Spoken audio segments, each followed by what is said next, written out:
terima. Mari kita panggilkan saudari Dana. Waktu yang tepat mempersilahkan.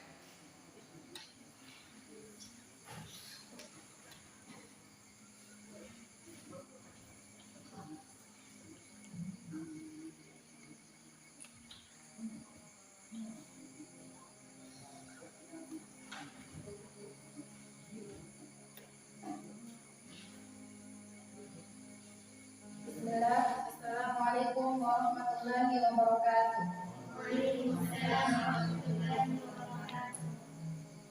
Alhamdulillah, nahmaduhu wa nasta'inuhu wa nastaghfiruh wa na'udzu billahi min shururi anfusina wa min sayyiati a'malina.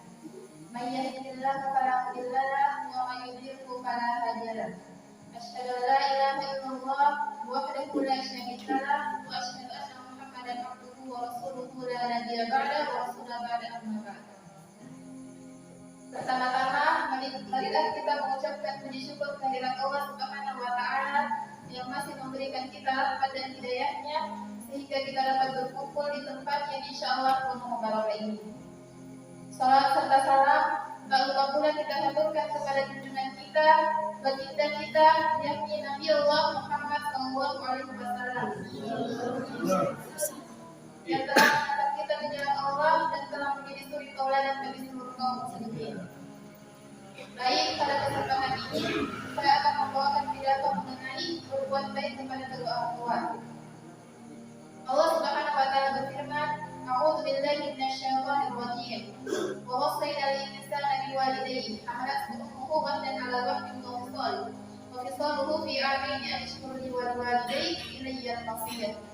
Kami perintahkan kepada manusia agar berbuat baik kepada kedua orang tuanya. Ibunya telah mengandungnya dalam keadaan lemah dan bertambah-tambah dan menyebabkannya dalam usia 2 tahun. Bersyukurlah kepadaku dan kepada kedua orang tuamu, hanya kepadaku lah kembali. Quran Surah Al-Rahman ayat 14. Teman-teman sekalian, manfaat berbuat baik kepada kedua orang tua kita. Manfaat berbuat baik kepada ibu bapak kita. Pertama, jalan mudah menuju kepada surga. Seringkali kita lupa. Kita cari surga di luar, kita berbuat baik, beramal saleh di luar, kita lupa. Di rumah ada ibu, ada bapak yang harus kita berbuat baik kepada mereka. Ada yang mengatakan kalimat surga di mulut telapak ibu. Artinya, engkau sibuk-sibuk cari surga di luar, kau lupa. Ibumu, ayahmu sendiri ada di rumah yang harus kau urus. Makanya ketika ada seorang yang mengatakan, "Ya Rasul, saya mau berjihad. Fi sabilillah, mau ikut ke medan perang." Kata Rasul, "Engkau punya orang tua di rumah?" "Punya ya Rasul." "Pulang ke rumah, berbakti kepada kedua orang tuamu, itulah dalam jihadmu." Begitu teman-teman sekalian. Kadang-kadang kita lupa. Kita sibuk berbuat baik kepada orang, kita sibuk berbuat banyak baik kepada orang lain sana sini, kita lupa dengan orang tua kita. Termasuk Uwais Al-Qarni. Pernah dengar namanya? Beliau orang yang miskin yang punya sakit kulit. Tidak dilihat oleh manusia manapun, tidak terkenal sama sekali. Orang miskin sekali. Tapi beliau bakti kepada ibunya. Apa kata Rasulullah? "Wahai sahabat-sahabatku, mintalah. Kalau kalian ketemu Uwais Al-Qarni, minta agar Uwais Al-Qarni minta kepada Allah untuk mengampuni dosa-dosa kalian." Minta doa kepada Uwais Al-Qarni. Kenapa? Karena Uwais Al-Qarni adalah orang yang terkenal di penduduk langit. Namanya dibicarakan di malaikat-malaikatnya Allah karena baktinya kepada kedua orang tuanya. Masya Allah, teman-teman sekalian, ada kisah yang judulnya Tulang Rumi. Jadi ada seorang anak yang sedang bertengkar dengan ibunya. Ibunya ini memberitahukan sesuatu yang sebenarnya baik untuk si anak ini. Tapi anak ini merasa ibunya tidak sayang padanya. Dia marah, kemudian membentak ibunya dan merasa ibunya tidak menyayanginya. Akhirnya si anak ini pun pergi dan keluar dari rumah. Sementara ibunya sedih sekali melihat anaknya seperti itu. Di luar rumah, sang anak kemudian merasa perutnya sangat lapar sekali. Kemudian dia melihat makanan-makanan yang terjual di jalanan. Kemudian ketika dia melihat ada semang roti yang dijual oleh seseorang, orang yang tanpa dia kenal itu pun mengatakan, "Wahai anak, silakan duduk di sini. Ayo kita sama-sama makan mie. Saya akan memberikan kamu semang roti." Anak tersebut pun tertegun melihat kebaikan dari ibu tersebut. Sambil memakannya dengan lahap, anak tersebut mengatakan, "Kau baik sekali wahai ibu, tidak seperti ibuku yang ada di rumah. Engkau tidak kenal padaku saja, engkau mau memberikan semang roti kepadaku. Sementara ibuku kerjanya marah-marah terus. Saya tidak sayang pada ibuku karena ibuku tidak sayang padaku. Sementara engkau orang yang begitu baik karena memberikan makanan untukku. Lalu apa yang dikatakan oleh sang ibu pemberi semangkuk mie ini? Wahai anak, ketahuilah, saya ini hanya sekali saja memberikan kau semangkuk mie.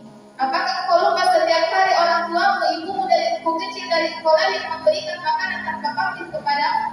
Diberikan susu, diberikan makanan, diberikan apapun yang kau suka. Dia sediakan makanan-makanan di meja makan dan kau tinggal makan saja. Lalu apakah kau pernah berterima kasih kepada ibumu yang senantiasa mempersiapkan makanan kepadamu? Maka mulailah anak itu tertegun, dia terdiam, kemudian dia mengingat seluruh kebaikan-kebaikan ibunya. Maka dengan air mata yang menetes, dia pun pulang ke rumah dengan sangat menyesal.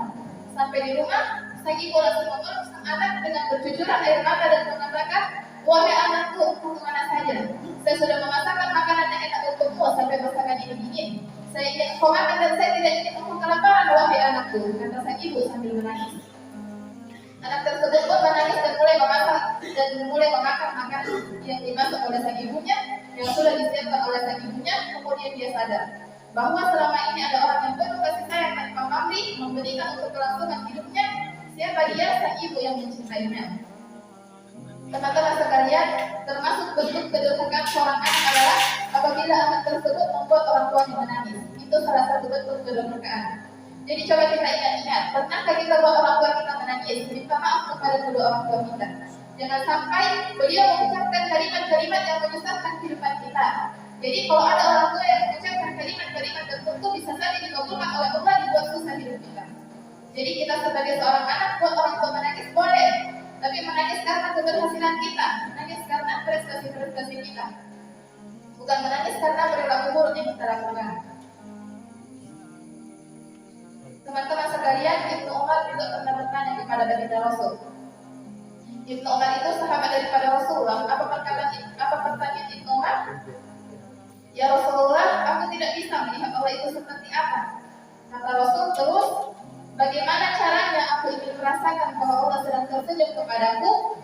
Kata Ibnu Umar, aku tidak bisa melihat wajahnya Allah, tapi kalau aku ingin tahu seperti apa Allah tersenyum kepada hambanya, maka Rasul kemudian menjawab, wahai Ibnu Umar, kalau kamu ingin membuat wajah Allah tersenyum kepadamu, maka buatlah senyuman di wajah ibumu.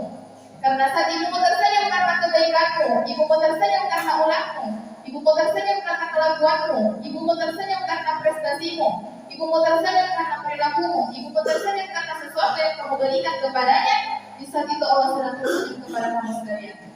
Sebaliknya, berarti saat teman-teman menguraikan air mata ibunya, membuat ibunya menangis, membuat ibunya gelisah, bahasa lainnya teman-teman sedang membuat Allah murka dalam kehidupan kita. Ridullah fi ridul walidain, wasaqatullah fi saqatil walidain. Ridhonya Allah ada pada ridhonya orang tua, dan murkanya Allah ada pada murkanya orang tua.